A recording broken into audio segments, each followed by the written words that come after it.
കൈകോർത്ത് ബംഗ്ലാദേശും ചൈനയും വിവിധ മേഖലകളിൽ 9 സുപ്രധാന കരാറുകളിൽ ഒപ്പുവെച്ചു.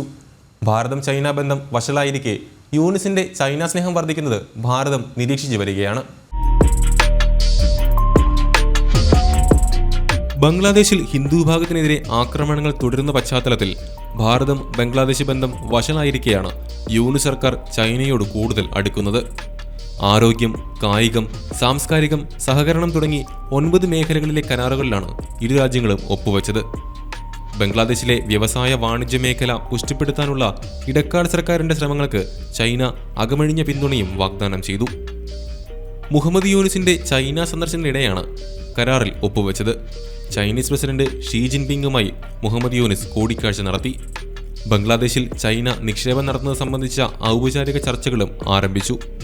മോംഗ്ല തുറമുഖത്തിന്റെ നവീകരണത്തിനും വിപുലീകരണത്തിനുമായിട്ടുള്ള വാണിജ്യ കരാർ, റോബോട്ടിക് ഫിസിയോതെറാപ്പി എന്നിവ സംബന്ധിച്ചും പ്രഖ്യാപനങ്ങൾ നടന്നു.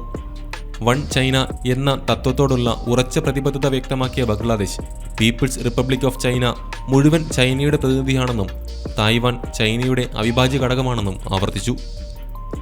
സ്വതന്ത്ര തായ്വാൻ എന്ന ആശയത്തെ എതിർക്കുന്നുവെന്നും പരമാധികാരത്തെ നിലനിർത്താനുള്ള ചൈനയുടെ ഏത് നീക്കത്തെയും പിന്തുണയ്ക്കുന്നുവെന്ന് ബംഗ്ലാദേശ് വ്യക്തമാക്കി. കഴിഞ്ഞ വർഷം ഓഗസ്റ്റിൽ അധികാരം ഏറ്റെടുത്ത യൂനിസ് ഇതുവരെ ഇന്ത്യ സന്ദർശിച്ചിട്ടില്ല. കാലങ്ങളായി ഇന്ത്യയോടും ചൈനയോടും ഏറെക്കുറെ തുല്യമായ അടുപ്പമാണ് ബംഗ്ലാദേശിന് ഉണ്ടായിരുന്നത്. എന്നാൽ മുഹമ്മദ് യൂനിസിന്റെ നേതൃത്വത്തിൽ ഇടക്കാല സർക്കാർ അധികാരത്തിലേറിയതിന് പിന്നാലെ ചൈന സ്നേഹം വർദ്ധിക്കുന്നതായാണ് കാണാനാകുന്നത്. സന്ദർശനം വൻ വിജയമായിരുന്നുവെന്ന് മുഹമ്മദ് യൂനിസ് പറയുന്നു.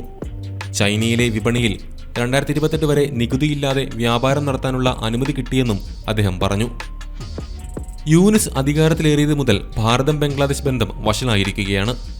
രാജ്യം വിട്ട ഷെയ്ഖ് ഹസീനയെ ഭാരതം സംരക്ഷിക്കുന്നത് ബംഗ്ലാദേശിന്റെ അതൃപ്തിക്ക് കാരണമാണ്. ഹസീനയെ തിരിച്ചയക്കണമെന്ന അവരുടെ ആവശ്യം ഭാരതം നിരസിക്കുകയും ചെയ്തു. അതിനോടൊപ്പമാണ് ബംഗ്ലാദേശിൽ ന്യൂനപക്ഷങ്ങളായ ഹിന്ദുക്കൾക്ക് നേരെ അതിക്രമങ്ങൾ തുടർക്കഥയാകുന്നതും. ദക്ഷിണേഷ്യയിൽ സാമ്പത്തികമായും രാഷ്ട്രീയമായും സ്വാധീനം വർദ്ധിപ്പിക്കാൻ ചൈന ദീർഘകാലമായി ശ്രമിക്കുന്നുണ്ട്. ബംഗ്ലാദേശിൽ ചൈനയുടെ സ്വാധീനം വർദ്ധിക്കുന്നത് മേഖലയിലെ ഇന്ത്യയുടെ താൽപ്പര്യങ്ങളെ ബാധിക്കും. ബെൽറ്റ് ആൻഡ് റോഡ് ഇനിഷ്യേറ്റീവ് വഴി ബംഗ്ലാദേശിൽ അടിസ്ഥാന സൗകര്യ വികസന മേഖല, സാമ്പത്തിക ഇടനാഴി തുടങ്ങിയവ ഉൾപ്പെടെയുള്ള കാര്യങ്ങളിലൂടെ ചൈന ഇടപെടൽ നടത്തുന്നുണ്ട്.